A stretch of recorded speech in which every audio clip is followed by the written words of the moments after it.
Evangelio del día lunes 17 de febrero de 2025.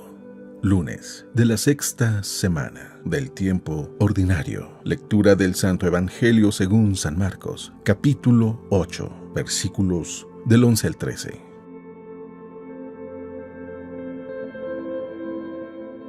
En aquel tiempo se acercaron a Jesús los fariseos y se pusieron a discutir con él, y para ponerlo a prueba le pedían una señal del cielo. Jesús suspiró profundamente y dijo: ¿Por qué esta gente busca una señal? Les aseguro que a esta gente no se le dará ninguna señal. Entonces los dejó, se embarcó de nuevo y se fue a la otra orilla.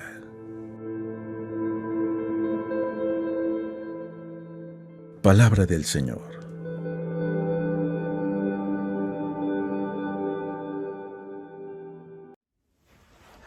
Muy buenos días. Hoy en el Evangelio, Jesús nos presenta un tema que es muy importante y quizás muy recurrente en nuestra vida. En el Evangelio se nos narra pocas veces que los fariseos le piden un signo. ¿No será que el día de hoy nosotros le pedimos a Jesús muchos signos?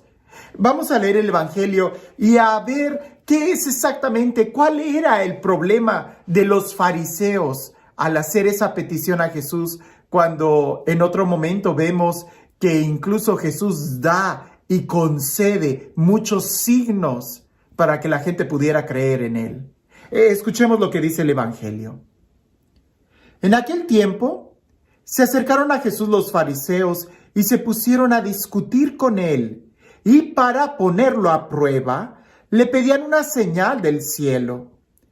Jesús suspiró profundamente y dijo: ¿Por qué esta gente busca una señal? Les aseguro que esta gente no se le dará ninguna señal. Entonces los dejó, se embarcó de nuevo y se fue a otra orilla. En otro evangelio añade algunas palabras diciendo que no se le dará más señal que la de Jonás, pero aquí en este evangelio simplemente dice: no se les dará ninguna señal. Y es que en realidad Jesús ya estaba dando muchas señales. ¿Qué fue lo que le dijo a los discípulos de Juan el Bautista cuando fueron a preguntar: ¿eres tú o tenemos que esperar a otro? Jesús dijo: vayan y díganle a Juan lo que están viendo, que los ciegos recobran la vista, los leprosos quedan limpios, los paralíticos caminan, los sordos escuchan. Es decir, había muchos signos, incluso los muertos resucitaban. ¿Quién puede dar la vida sino solamente Dios? El problema con los fariseos es de que no creían y continuamente pedían signos para tratar de creer. Pero cuando tú no eres capaz de ver ya los signos que se te presentan, aunque te dieran más, simplemente no estarías abierto a entenderlos. Por ejemplo, imagina que tú vas manejando y hay señales, hay signos de tráfico, señales de tráfico. Si tú vas manejando y ves una señal que dice disminuya la velocidad o una flechita que tiene muchas curvas, pues tú sabes que el camino que está delante es un camino sinuoso. Si tú ves que hay un camino y una montaña y piedritas bajando en un signo amarillo, tú dices: cuidado, puede haber deslaves más adelante. La lámina por sí misma, ese signo, esa señal por sí misma, no tiene ningún sentido. Lo que te están señalando es una realidad que está atrás de ese signo, el camino sinuoso o posibles deslaves. Lo importante no es el signo, no es la señal, sino lo que hay atrás. Vamos a imaginar que alguien se robó las señales de tráfico y ya no había señales de tráfico y hubo un deslave, pero tú ves a un tránsito que está moviéndote una bandera o tiene esas señalizaciones de fuego y te está haciendo movimientos de que te vayas despacio.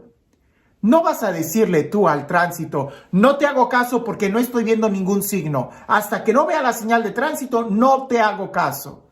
No, el tránsito, el policía tiene más autoridad que una señal de tránsito. Si la señal de tránsito te dice que puedes ir a 60 y el policía te dice disminuye a 40, tienes que disminuir a 40.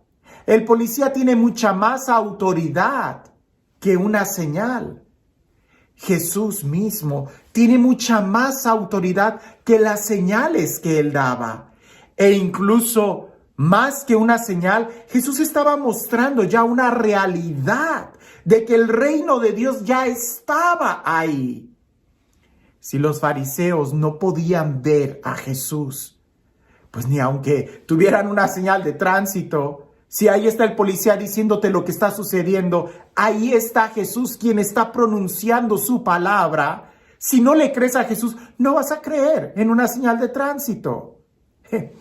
Es como antiguamente los botes que eran un veneno para los seres humanos, como algunos químicos de limpieza, tenían una calavera en la parte de atrás muy dramática, ¿las recuerdas?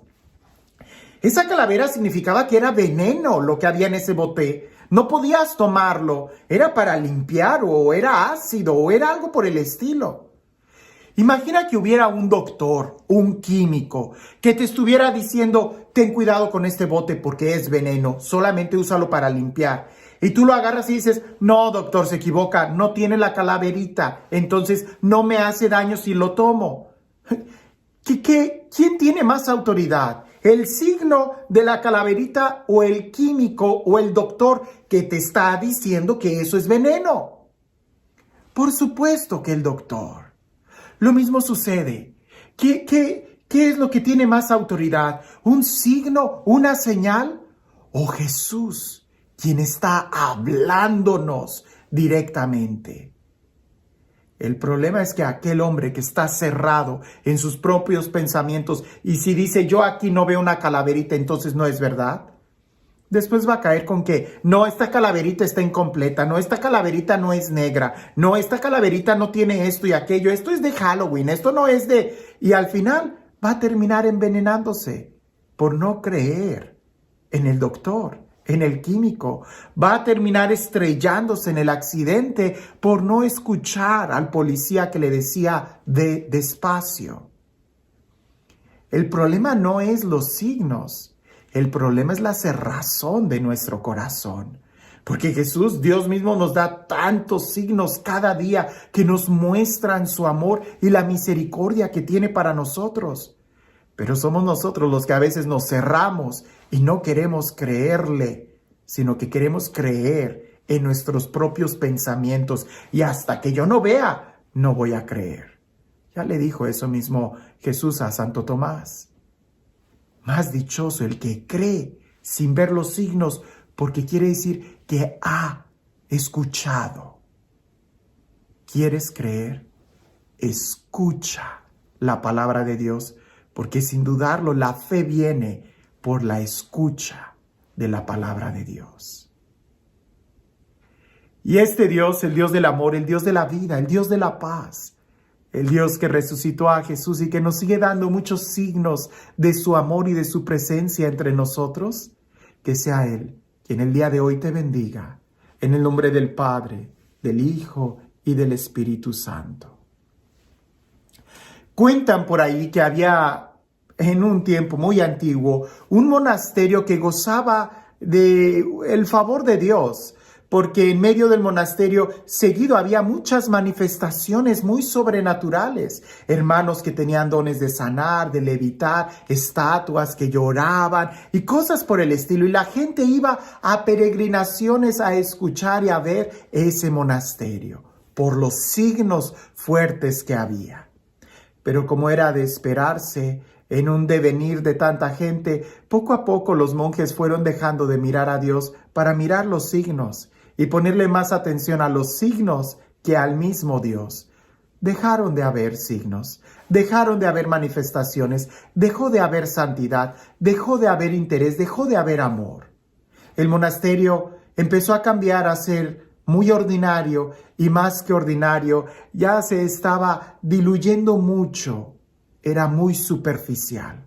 El abad, que todavía conservaba un deseo de querer ser santo, le preocupaba la vida de los monjes, así que fue a buscar a un ermitaño, a un hombre solitario que solamente se dedica a orar y que no había sido contaminado por el devenir de la gente, de la sociedad y del mundo.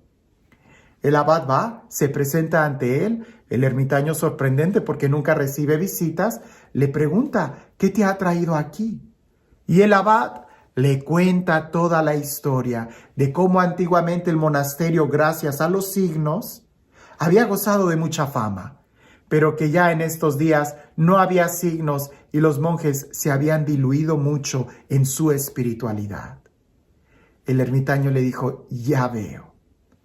Ve y dile a los monjes que Jesús está en medio de ustedes, pero disfrazado de un hermano más. El abad no entendió muy bien lo que el ermitaño le estaba diciendo, pero cuando trató de hacerle más preguntas, el ermitaño simplemente ya había cerrado los ojos para continuar en su oración profunda y de ahí no iba a salir. El abad regresa y pues decide hacer al pie de la letra lo que el ermitaño le contestó. Y juntó a todos los monjes y les dijo: me han dicho que Jesús, el Hijo de Dios, está entre nosotros, pero está disfrazado de uno de nosotros. ¿Quién será?